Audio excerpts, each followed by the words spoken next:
All right, so for part three, I think I'm gonna stand because why the hell not? Um, All right, man. So, what did I do?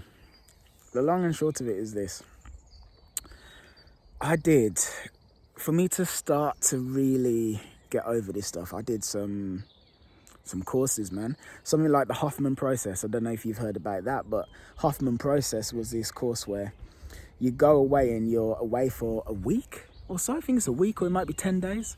And you're in this house, a house with other people, and you can't look at your phones at all. Like you give your phone away, you're just completely cut off from the outside world. And all you're doing is like reflecting on yourself as a person all day, every day. And you're doing these group exercises. Like there's this one exercise where you're sitting around and you're there's like 30 of us in a massive circle, and we're all on our knees, and there's pillows in front of us, and we've each got a stick like a baseball bat, and on the pillow we've all written something about ourselves that we don't want to be true. And then you take this baseball bat and you friggin' whack the piece of paper which has that statement on for like an hour. And I literally mean an hour, and you're hitting it constantly for an hour, and everyone's doing it. And there might be 30 of us in a room. People start crying. It's funny. It's like I could totally flipped out. And after a while, I was like, stop hitting me, stop hitting me, stop hitting me, stop hitting me. And I was like, that's what I'm doing. Stop hitting me, stop hitting me. Why? Because my dad used to fucking hit me, didn't he? My dad used to hit me, and it all came out. His fucking anger and his venom and his fucking rage just came the fuck out. And like, you're there, you're crying, you're screaming, all manner of messed up exercises like that. And I did that. I did something called Landmark Forum. You know, there's a lot of people that think the Landmark Forum's a cult, and those people don't know what the hell they're talking about. Landmark Forum was a great thing. It's a weekend thing from like Friday morning to Monday morning, something like that. 12 hours a day, you're in this room, there's like 300 people there, and you've got this person at the top who's like leading it, like the forum leader. People will get up and they'll come up and they'll talk about their issues, and the forum leader will talk them through their issues. And as a result of basically watching all of that, it's like it puts your life into perspective, because you see people crying about messed up things. Like there was a woman who killed her husband and her son in a car crash, and she was just in bits. There was another woman who was raped by her dad, and this is the messed up thing. She's crying about being raped by her dad. Well, sexually molested. Well, yeah, whatever, raped. And the forum leader says, okay, can I say something? And she says, what? And he goes, all right. Part of the reason why people feel guilt about these things is because the things that were done to us were actually pleasurable. And then she broke down even more. And that was messed up, because the thing is, her dad molested her, but she actually enjoyed it because it physically felt good what he was doing. He was touching her in places that felt good. And then at some point, she grows up and she realizes it's wrong, and then she feels guilty for the fact that she enjoyed the thing that was wrong, that she's actually supposed to hate. So then she hates herself for it. And it's like all of this sort of stuff, man. You know? And then like, you get into RSD. RSD are like kind of big on the inner game and whatnot. You know, meditation. I did ayahuasca. I don't know if you know what ayahuasca is, but it's a plant medicine that comes from, I think, from the Amazon. And effectively, I mean, I guess you could call it a hallucinogenic drug, for lack of a better phrase, but it's like a brew, and it's got DMT, dimethyltryptamine, in. The long and short of it is that when you take it, you'll like be in another world for like 4 or 5 hours, and you just be confronting all of your shit. It's like doing that. You know, a big thing that helped me. I always been a person who hates weed, right? Never been a fan of weed. And you know why I wasn't a fan of weed? Because when I would smoke weed, all of my demons would just be thrust into my face, all of them. I don't know why, I'm just like paranoid that it's not recording, but it totally is. All of my demons would be thrust into my face, all of them. And I couldn't take that, all of these freaking thoughts. But then actually, what I realized is, I did some more work and more research, and it's what people think of as negative experiences. Like if you take ayahuasca and you have a really traumatic experience, or you smoke some weed and you start to freak out, All that stuff is inside you. It's showing you stuff that's inside you. If you just look at it dispassionately, it will help. Like, it not just it will help, it will go away. It's like what you resist persists, what you accept fades away. So I started doing that. I started smoking, well, not smoking weed, but like edible weed, and just facing the darkness, facing it every day, just actually facing the darkness.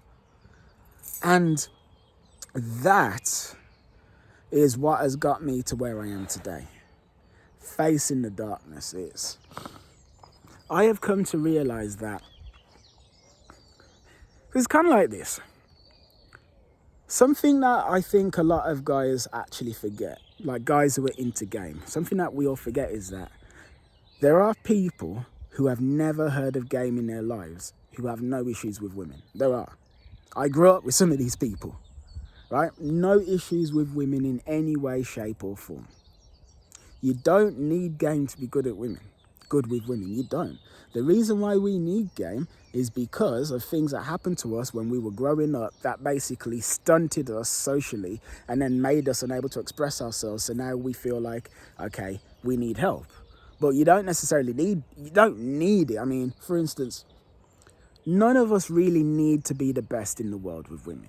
We only want to be the best because we were in a place where we were absolutely terrible, and then it makes you really want this thing that you actually don't have. But you don't actually need to be that great. We don't really need it. And, well, the point I'm making is, I hope I'm not talking in a weird circle, is like, say me.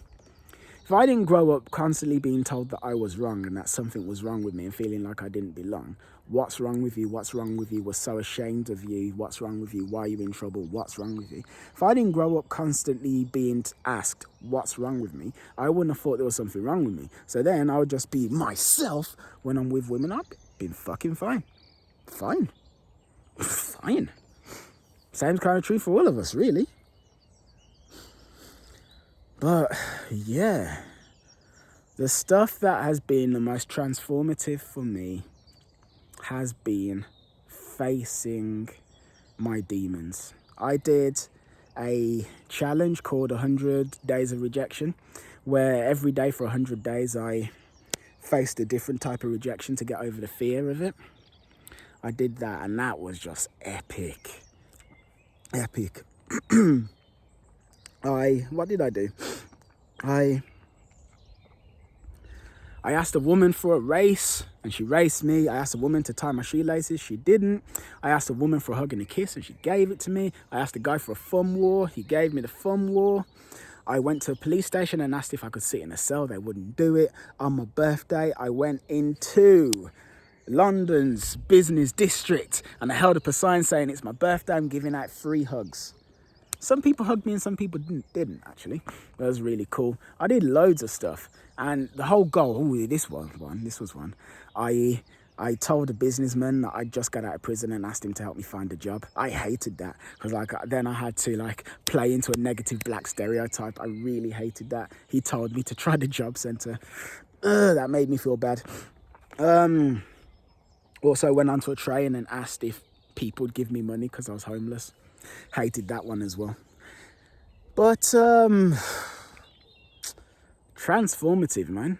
And you know what was really interesting as well? I'm doing that, and the amount of people I had supporting me saying, oh my God, keep going, keep going, please keep doing what you're doing, keep going, please keep doing what you're doing, keep going. It was amazing, it was touching, it was incredible, it was everything. I did 100 women in 50 days. Where every day for 50 days I went out and approached 2 women, blogged about that. Again, some people hated it, loads of people loved it. 100 women in 50 days is what led to the formation of Game Global. Without 100 women in 50 days, there's no Game Global. Without me going out there and posting blogs on Facebook, on Reddit, on Twitter, without me doing that, there's no Game Global. And it showed me that there are people who are like you. I got that as well from Landmark Forum and from Hoffman Process. Everybody's actually kind of scared. That's one of the major things that I learned, is that everyone's scared.